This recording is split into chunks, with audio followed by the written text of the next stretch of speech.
Salut tout le monde, c'est Antoine. Il y a quelques jours, j'étais l'invité de CNews pour parler de la situation sanitaire du pays, comme d'habitude, et de la potentielle candidature d'Anne Hidalgo à l'élection présidentielle. Alors cette émission, pour tout vous dire, j'ai hésité à la mettre en ligne parce que c'était un plateau très cacophonique du fait d'une personnalité des Républicains qui était à ma gauche, Monsieur Haddad, qui était très, provocateur et qui n'entrait pas vraiment dans les sujets du débat.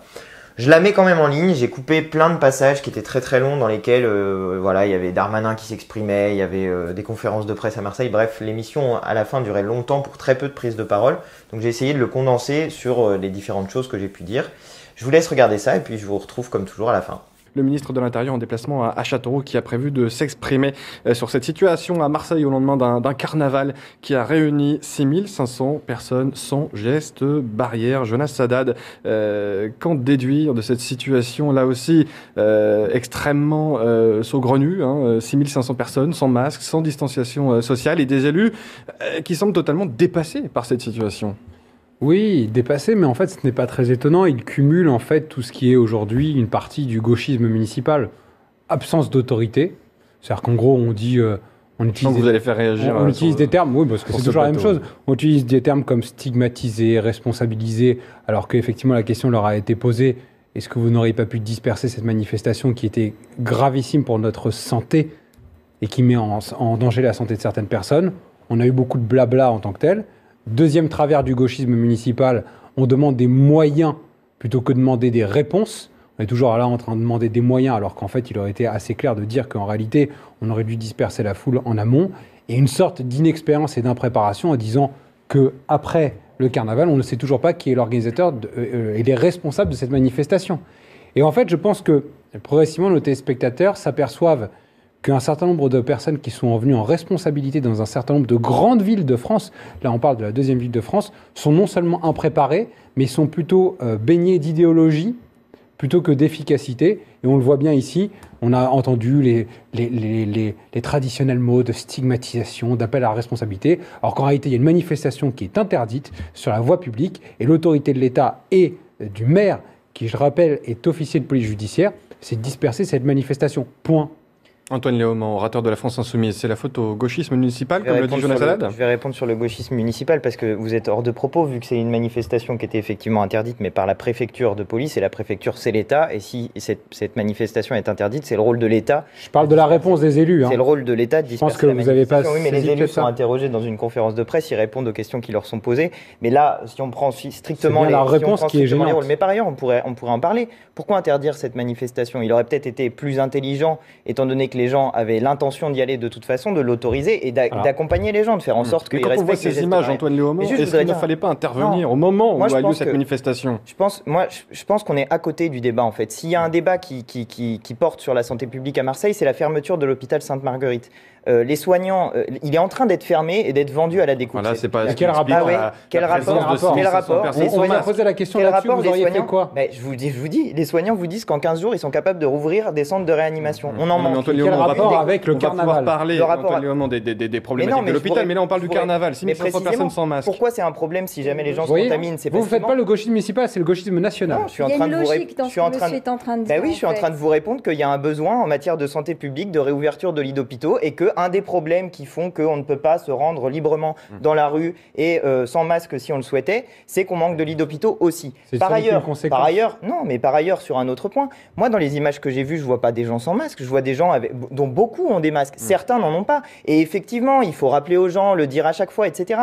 Mais c'est beaucoup plus facile dans le cadre d'une manifestation autorisée dans laquelle les forces de police peuvent dire aux gens, écoutez, là, vous n'avez pas de masque, il faudrait le remettre, ça serait bien de le faire de manière beaucoup plus constructive que de dire, on va disperser des gens parce qu'ils ont le seul tort de vouloir prendre un peu de bonheur dans une période qui est extrêmement triste. Mais c'est pas du bonheur. La manif est interdite.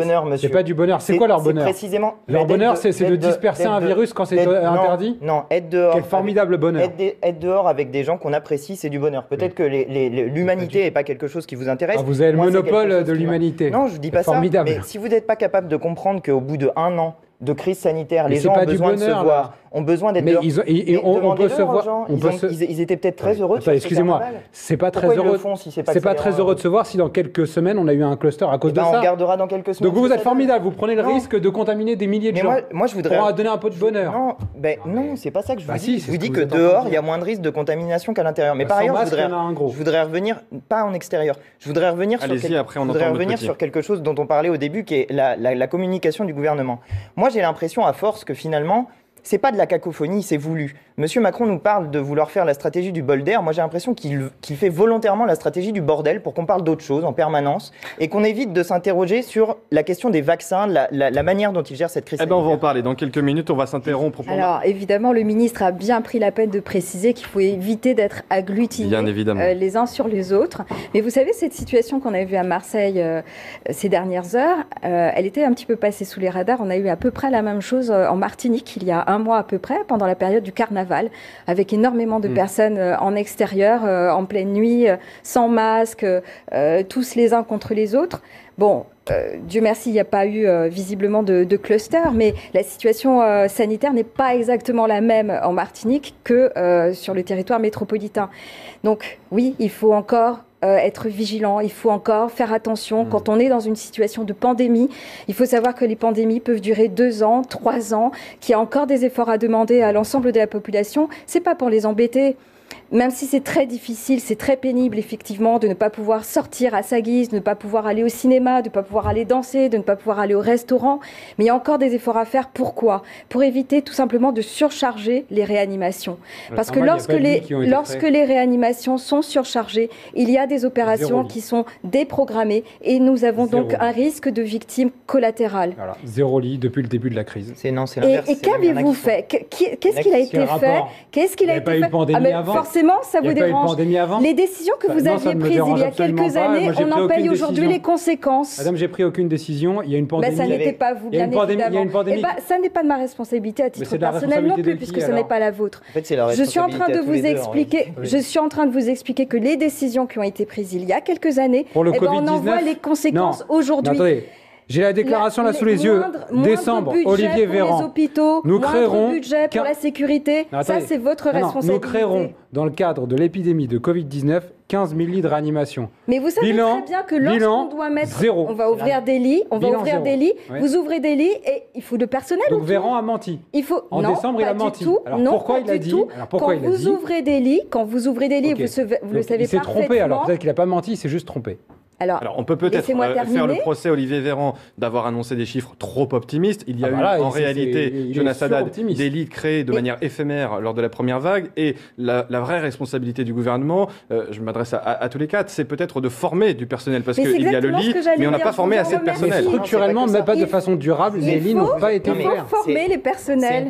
Allez, Antoine Léaumont et puis Philippe Doucet qu'on n'a pas entendu. C'est une politique d'ensemble qui est menée depuis plusieurs années de casse du service public de manière générale. Et vous n'êtes pas assez dur avec elle parce qu'ils ont continué de fermer des lits d'hôpitaux même pendant la crise du Covid. Des lits permanents, ils ont continué à en fermer.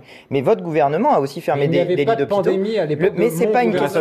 Précisément, si on veut pouvoir faire face, si vous laissez parler les gens 2 minutes, si vous voulez pouvoir faire face à des pandémies, il faut pas les fermer parce que justement au moment où arrive la pandémie, vous avez plus de lits. Donc oui, évidemment. Il y a une pandémie Covid-19 tous les ans. Non, c'est pas ça. C'est qu'il faut que la 6e puissance du monde, qui est la France, soit capable de faire face à des pandémies et se retrouve pas comme un État du tiers-monde, à être incapable de produire des vaccins, à être incapable de faire face à l'afflux de gens dont il y a besoin dans l'hôpital. Donc au bout d'un moment, si vous n'assumez pas les responsabilités de fermeture du service public, on parlera peut-être de la sécurité tout à l'heure, mais c'est pareil, votre gouvernement aussi a réduit des postes dans la police. Donc dans tous les domaines, laissez-moi finir. C'est juste le parti de Mélenchon qui voulait plus d'armes pour les policiers, maintenant qui réclame des moyens. Non, vous n'avez pas écouté. On peut revenir un peu tous les sujets. Philippe Doucet. Si on peut revenir sur... Je vais vous faire écouter ce que disait ce matin sur notre antenne Philippe Juvin, professeur à l'hôpital Pompidou et maire de la Garenne-Colombes, maire Les Républicains. Pour lui, en fait, ces mesures ne sont plus acceptables. Les Français n'ont plus confiance dans leur gouvernement et c'est peut-être ce qu'on a vu à Marseille. C'est ce que je vous ferai réagir par la suite. On écoute Philippe Juvin. La prochaine crise qui nous menaçait et qui nous menace, elle est là, c'est la crise de l'acceptabilité des mesures. Les mesures ne sont plus acceptables. Pourquoi ? Parce qu'elles ne sont pas comprises, parce qu'elles sont improvisées. Vous vous rendez compte que vendredi soir, on ne savait pas encore ce qui allait se passer le samedi matin, et ça, je ne comprends pas pourquoi il n'y a pas des plans qui sont organisés, et parce qu'il manque la confiance. Les gens se disent, au fond, on nous balade, au fond, on voit bien qu'il y a des voies d'eau en permanence, qu'on colmate. C'est ça le problème aussi, Maud Petit, c'est qu'il y a peut-être une absence aussi de cohérence dans ce que dit le gouvernement. On le verra tout à l'heure d'ailleurs sur les vaccins avec des déclarations contradictoires d'Olivier Véran. Mais c'est vrai que ça peut amener à ce genre de comportement où les Français finalement se départissent des ordres qui lui sont donnés. Bien évidemment, il y a une lassitude de la part de la population. Ça fait 1 an qu'on est dans une situation pareille, une pandémie. Sauf qu'on lutte contre un virus. On n'a pas en face de nous quelqu'un qui a un cerveau et qui réfléchit à une stratégie. Donc, on essaie de faire au mieux, véritablement, le gouvernement essaie de faire au mieux. Pour passer les messages, évidemment, ça peut être parfois compliqué, mais je pense que la stratégie, elle est claire depuis le départ. On maintient les gestes barrières, on fait attention, on évite de se réunir, mais si, ça, ce sont des messages qui sont passés régulièrement. Ça, c'est la consigne de l'OMS, c'est pas la stratégie du gouvernement français. Pas tous en même temps, pas tous en même temps. Le problème que vous avez dans cette affaire-là... Et un des problèmes qu'on a depuis longtemps, c'est que vous remettez tout sur la responsabilité individuelle. La République en marche, d'une manière générale, fait ça. Vous dites c'est la faute des gens, c'est les gestes barrières pas respectés, etc. Et la responsabilité du gouvernement, de l'État, de ceux qui dirigent en ce moment notre pays, n'est jamais... vous l'assumez jamais. Vous dites c'est la faute à l'administration, il y en a trop. Vous dites c'est la faute aux Français. Donc à un moment donné, il y a des problèmes très concrets. Où sont les purificateurs d'air ? Pourquoi on n'en produit pas en masse ? Pourquoi si on est en guerre face au virus ? Mais oui, mais c'est pas il n'y a pas longtemps. Il va falloir s'y mettre. Non, il faut s'y mettre massivement. Les vaccinations, c'est pareil. Quand est-ce qu'on va ouvrir ? C'est insupportable. Je peux jamais finir une phrase. La vaccination, il va falloir se mettre au vaccin russe et au vaccin chinois. Au vaccin russe et au vaccin chinois. Il faut y aller parce que si on a l'Agence européenne du médicament va se rendre en Russie. Il ne faut pas attendre l'Agence européenne du médicament qui prend des plombes à prendre des décisions. Vous n'êtes pas favorable au principe de précaution. Vous allez vacciner avec des vaccins qui ne sont pas vérifiés. Il faut forcément une autorisation, Anthony. Non, il n'y a pas besoin. Vous seriez favorable ? Les Russes ne produisent pas suffisamment de vaccins pour eux. Vous me laissez juste une minute. Oui, mais vous ne pouvez pas faire le monologue tout seul. On ne pouvez pas faire tel monologue. Allez-y.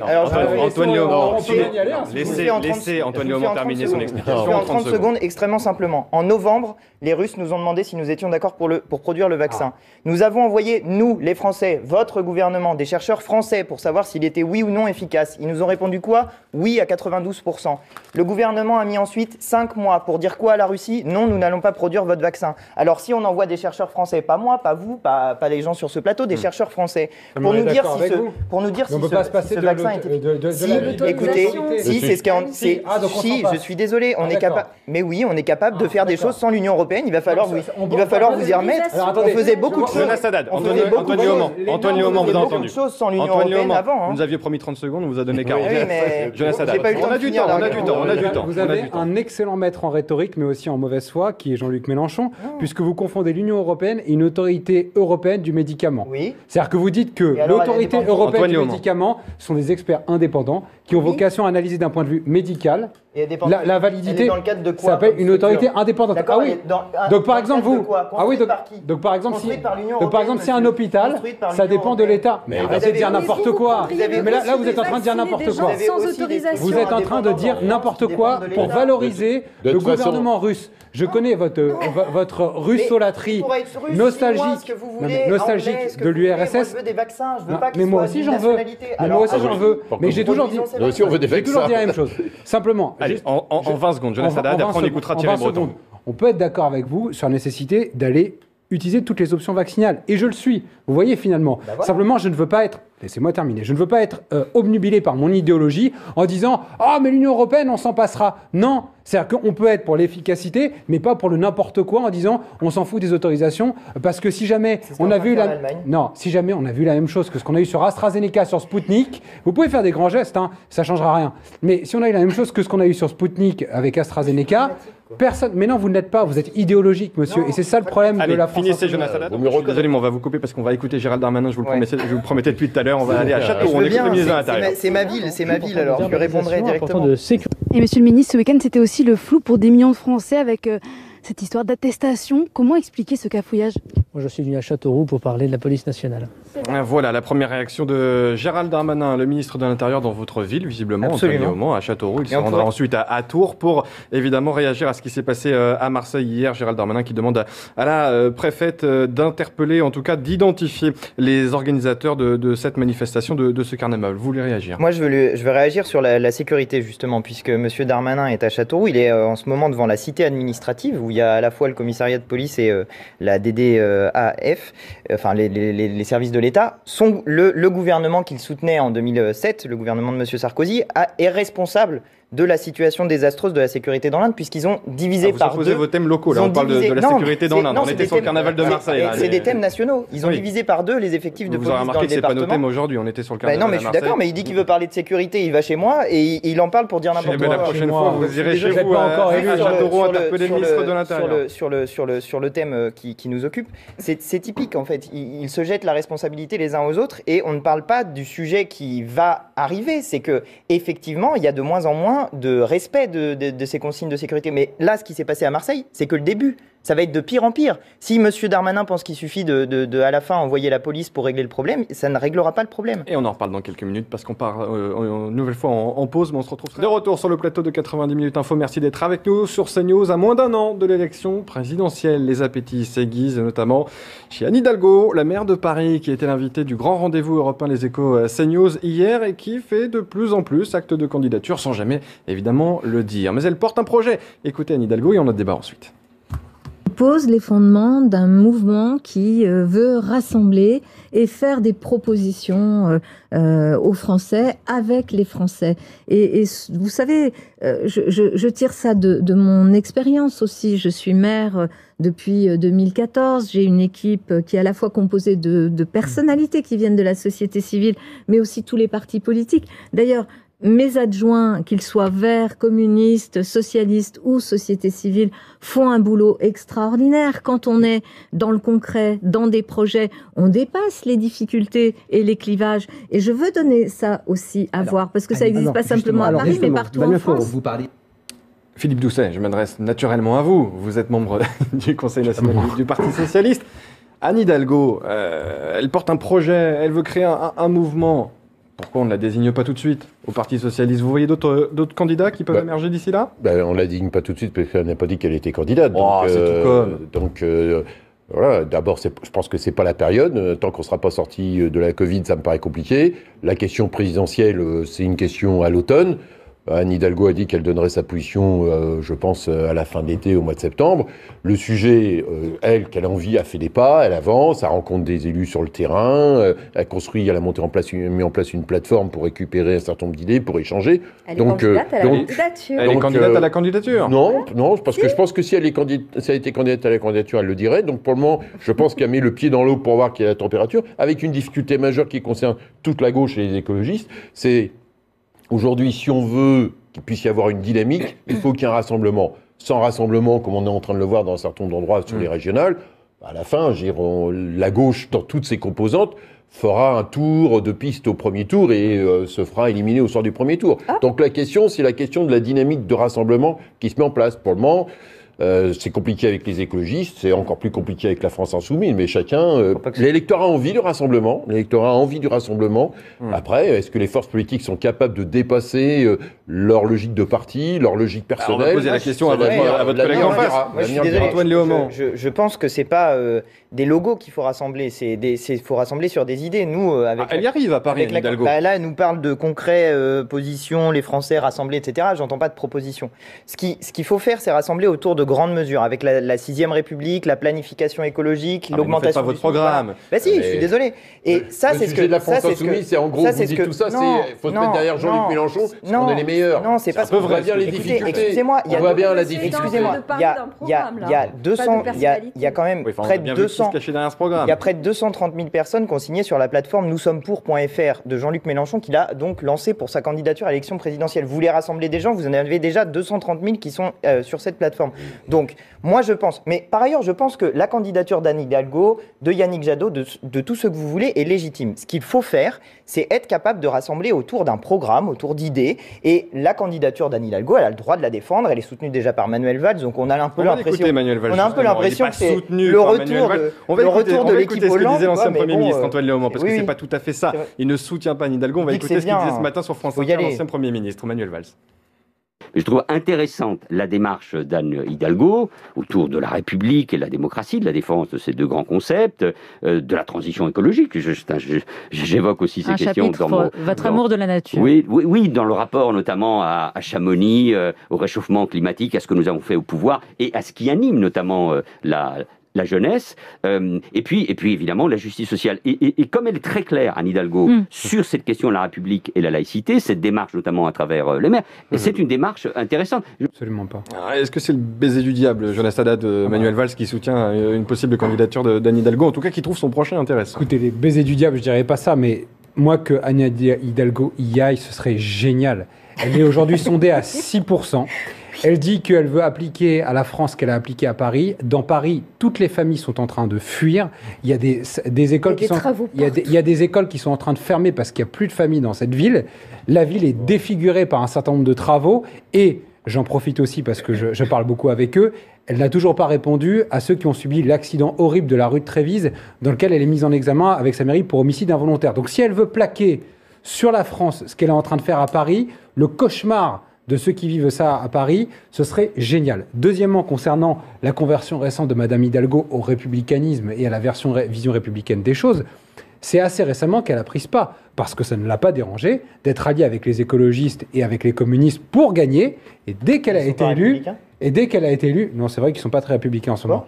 Et dès qu'il a été élu, ben oui, bien sûr, il y a eu notamment récemment, je crois qu'elle a voté des subventions pour l'UNEF, qui assume maintenant de faire des réunions qui sont interdites aux Blancs. Donc en matière de républicanisme, elle donnera d'autres leçons. Et donc, si vous voulez, elle a gagné avec une alliance très très à gauche pour rassembler un certain nombre de personnes à Paris. Et maintenant, elle tourne le dos à ses anciens alliés. Et donc, c'est normal qu'elle trouve des nouveaux alliés, comme Manuel Valls, que cette dame y aille, parce qu'on se fera un plaisir d'expliquer ce que c'est que le bilan d'Anne Hidalgo à Paris, qu'elle veut plaquer sur la France. Maud Petit, Anne Hidalgo, meilleure candidate d'opposition pour la droite, pour la majorité présidentielle également? Si Madame Hidalgo veut y aller, qu'elle y aille. Mais moi, je crois effectivement qu'il y a un bilan assez pénible pour les franciliens. Je parle de franciliens, là, pour le coup, sur son premier mandat et sur ce qu'elle est en train de mettre en place aujourd'hui dans la commune de Paris. Je vois, moi, essentiellement, Anne Hidalgo, c'est l'écologie punitive. Est-ce que les Français veulent de l'écologie punitive? On se souvient de ce qui s'était passé pour les voitures berges. Madame Hidalgo, elle a la volonté, en fait, de prendre des décisions et puis de les imposer à toutes et à tous, si c'est comme ça qu'elle veut fonctionner et qu'elle prétend être candidate à la présidentielle. Je ne suis pas sûre qu'il y ait beaucoup de sondages. Vous savez, dans les sondages, c'est la seule qui perd face à Marine Le Pen. Emmanuel Macron s'impose face à Marine Le Pen. Xavier Bertrand s'impose face à Marine Le Pen. Testez Mélenchon. Merci. Merci le cauchemar Mélenchon-Le Pen. Alors là, s'il vous plaît, non merci. Mais en revanche, Anne Hidalgo contre Marine Le Pen. Pardon, je vous dis, c'est un cauchemar que j'espère vraiment qu'il ne se produira pas. Moi, je voterai Mélenchon, c'est clair. Front contre front. J'aimerais vraiment pas. Front contre front, ça fait tourner la tête. Deuxième tour, je vote Mélenchon sans discuter au premier aussi. Heureusement. Mais heureusement. Non, mais simplement, vous avez dit tout à l'heure que Anne Hidalgo impose ses décisions. Monsieur Macron fonctionne exactement de la même manière. Et de pire en pire, je veux dire, le Conseil de défense, c'est quand même la structure adémocratique au possible, soumise. Ça n'a pas semblé que la France insoumise était un modèle de démocratie non plus, quoi. C'est aussi un modèle assez vertical. C'est bien un des problèmes que nous avons aujourd'hui. Le problème aujourd'hui, c'est que vous ne pouvez. Allez-y, dites-moi quels sont les problèmes. La 6ème République, c'est pas démocratique. Non, mais là aujourd'hui, dans le fonctionnement, parce qu'aujourd'hui, le fonctionnement, pourquoi il n'est pas dans le dialogue avec les partenaires de gauche, on ne peut pas dire on est les meilleurs, on a un projet. D'ailleurs, on l'a écrit. Pas dit ça. Venez. On vous a dit, on a dit à tout le monde, on a dit à tout le monde, on a dit derrière après, il doit y avoir derrière le dialogue, derrière, si on veut avancer, et ça doit se faire partout, la logique de la verticalité dans le système politique aujourd'hui, c'est terminé. Ouais, donc de ce point de vue-là, si on veut avoir une discussion, non mais si on dit on a un projet, vous pouvez vous rapprocher de nous, voilà. La 6e République, ça peut se discuter. La question de l'écologie, ça peut se discuter. Et aujourd'hui, il n'y a pas de discussion, il n'y a pas de main tendue. Il n'y a pas de main tendue. Je peux vous répondre. Antoine Léaumont, Philippe Doucet. Les méthodes de l'écologie, ça se discute. On a juste parlé d'Anne Hidalgo au début, mais en simple observateur que je suis, à un an de l'élection présidentielle, on remarque à travers vos débats, à tous les deux, en tout cas, Jonas Haddad, vous ne comptez pas parce que vous êtes caricatural avec Anne Hidalgo, c'est normal, vous êtes des Républicains. Mais Antoine Léaumont et Philippe Doucet, vous n'êtes clairement pas d'accord, et la gauche... Non, mais c'est une machine à perdre aujourd'hui, cette dispersion. Quelqu'un comme Yannick Jadot, par exemple, nous dit qu'il faut qu'il y ait un candidat entre Mélenchon et Macron. Bon, c'est pas moi qui le dis, c'est lui qui dit ça. Moi j'estime que s'ils ont envie d'être candidats, ils sont légitimes à le faire. Par contre, je pense effectivement que les Français aimeraient bien qu'il y ait un rassemblement qui se fasse. Mais ils s'en foutent de savoir si c'est derrière le PS, derrière machin, derrière bidule. Oh non, ils s'en foutent pas. Quand Mélenchon va défiler dans des manifestations au cri d'Allahu Akbar, je peux vous assurer qu'ils s'en foutent pas. Vous êtes caricatural, donc c'est. Mais non, je suis factuel. Vous êtes hyper marrant. Je suis factuel. Vous faites encore plus rire. Vous faites encore plus rire. Vous y êtes pas allé. Mais on partage, on peut faire un spectacle si vous le voulez. Je vais pas rentrer dans votre provocation à deux balles. Mais c'est un fait. Non, c'est un fait. Vous êtes mal à l'aise. Non, mais je peux vous êtes vachement mal à l'aise. Donc s'il y a une autre candidature, on est allé chanter là. On est allé chanter. Allez-y, non, on est allé chanter. Non, mais c'est pas grave, assumez. On est allé chanter la Marseillaise. Allez, on laisse finir Antoine Léaumont, Maud Petit, vous aurez le mot après. Je veux juste finir. Je pense que les Français, ce qu'ils veulent, c'est des idées claires. Et le problème qu'on a avec le PS et un certain nombre d'autres forces politiques, c'est qu'on a du mal à savoir c'est quoi le projet. Par exemple, la 6e République, vous êtes d'accord ? Vous êtes d'accord ou vous n'êtes pas d'accord? On ne sait pas. La planification écologique, vous êtes d'accord ou vous n'êtes pas d'accord? Pour ou contre? Augmenter le SMIC, vous êtes d'accord ou vous n'êtes pas d'accord? Ensuite, monsieur, sachez que les musulmans sont des compatriotes. Ne pointez pas du doigt comme ça. Votre petit, Anne Hidalgo, la gauche dispersée, est-ce que c'est aujourd'hui bénéfique pour la majorité présidentielle quand on voit autant de candidats sur la ligne de départ à gauche? On parlera de la droite une prochaine fois parce que c'est pas forcément. Il y a un constat, c'est que à la France insoumise ou en tout cas chez les LR, personne ne veut de cette candidature véritablement. Au contraire. Moi, je le redis. S'il faut une candidature féminine de la gauche, pourquoi pas penser à Christiane Taubira ou Je crois qu'elle n'a pas vraiment envie, parce qu'elle a été sollicitée, mais elle n'a pas vraiment envie. Il y a peut-être d'autres personnalités qui émergent et qui feront peut-être un petit peu plus consensus. Maintenant, c'est pas à moi de conseiller la gauche sur le choix de leur candidat. Philippe Doucet, primaire ou pas primaire? Moi, je suis pour qu'il y ait des il y a deux sujets. Il y a au Parti socialiste, moi je suis pour qu'il y ait des primaires fermées, c'est-à-dire qu'à un moment donné, il y a un parti politique, c'est-à-dire que les militants décident entre eux de ce qui se passe. Ça, c'est une chose, ça, c'est la forme parti. Ça ne marche pas en France. Et puis, derrière, primaire fermée, ça veut dire que c'est le vote des militants en interne. Ça, c'est une chose. Les primaires ouvertes, on a vu ce que ça a donné. Effectivement, ça ne fonctionne pas en France. Le sujet, c'est que les écologistes font leurs primaires quasi fermées, de fait. Les socialistes, on verra ce qui sera tranché si on fait des primaires fermées ou pas. La France insoumise, leur choix est déjà fait. Bien, puisque Jean-Yves Mélenchon a décidé de repartir par rapport à ça. Le sujet là-dedans, c'est que de tout ça ne sort pas un ou une candidate avec une logique programmatique sur laquelle il y a eu des arbitrages de fait. Voilà, et plus les mois passent, plus ça me paraît compliqué, mais je ne désespère pas, parce que je pense qu'il y a effectivement une pression assez forte des citoyens qui aimeraient bien avoir une alternative au débat annoncé, à tort ou à raison, Emmanuel Macron, Marine Le Pen. Mais le sujet... Voilà, on a des sujets. Qu'est-ce qu'on fait sur le nucléaire? Qu'est-ce qu'on fait effectivement sur les institutions? Qu'est-ce qu'on fait sur l'Europe? Vous voyez bien qu'on a des questions extrêmement lourdes qui n'ont pas été arbitrées et sur lesquelles il n'y a même pas eu de débat. Parce que le sujet, c'est même pas qu'il n'y ait pas d'arbitrage, c'est qu'il n'y a même pas de dialogue démocratique, serein, respectueux entre les uns et les autres. C'est ça la difficulté. Vous voyez, par exemple, j'étais extrêmement déçu, triste. C'est M. Piolle, maire de Grenoble, qui va vitrifier Najat Vallaud-Belkacem, qui a juste face à lui M. Wauquiez. Il peut être en désaccord avec... En Auvergne, il peut être en désaccord avec Najat Vallaud-Belkacem, après un combat difficile face à M. Wauquiez, dont on connaît les orientations, et M. Piolle, finalement, il fait un signe égal entre Najat Vallaud-Belkacem et M. Wauquiez. Je trouve ça triste pour, justement, ce débat nécessaire à gauche, la construction. Il y a des désaccords, ça peut être sur la République, ça peut être sur la cité, ça peut être sur le nucléaire. Oui, mais... Ce lieu du débat. Voilà, il nous manque une espèce d'agora publique où on puisse confronter les différents points de vue et voir s'il y a un chemin entre les uns et les autres. Vous prenez des alliances, avant les élections, j'entends bien. Pour l'instant, je prône rien. Je dis qu'il serait bien qu'il y avoir un débat. Pour l'instant, j'ai rien prôné. Non, pas vous en particulier, mais vous prenez des alliances parce que vous dites mathématiquement, ça nous permettrait de faire un meilleur score. Sauf que après, une fois que ces personnalités, ces rassemblements sont élus, Il se passe quoi dans la gouvernance? Non, mais ça veut dire qu'il faut un projet de gouvernement. Non, mais on est d'accord, il faut un projet de gouvernement. De dissension, de rupture. On l'a vu plusieurs fois. Mais on le voit aussi chez vous. On le voit aussi chez vous. Est-ce que les Français ont envie de ça? Les Français n'ont pas envie de ça. Ils ont envie d'une cohérence. Ils ont envie d'une cohérence. Non, c'est pas des alliances de compromis. C'est justement un programme de gouvernement. On aura compris. De toute façon, c'est loin d'être gagné pour la gauche dans l'état actuel des choses. Je pense que c'est loin d'être gagné pour personne. Oui, on parlera aussi de la droite avec Jonas Haddad la prochaine fois, puisqu'effectivement, il y a aussi beaucoup de candidats. C'est à droite, mais aussi Emmanuel Macron. Vous reviendrez, on a encore un an pour parler de l'élection présidentielle. C'est la journée mondiale de l'eau. Simplement, c'est la journée mondiale de l'eau. Si les gens veulent participer à la votation citoyenne, rendez-vous sur le site eau.vote. Allez, c'est la fin de 90 minutes info. Voilà, comme toujours, j'espère que ce que j'ai dit vous a plu, vous a intéressé. Si c'est le cas, n'hésitez pas à mettre des petits pouces bleus, à vous abonner à ma chaîne en n'oubliant pas de cliquer sur la petite cloche pour recevoir des notifications.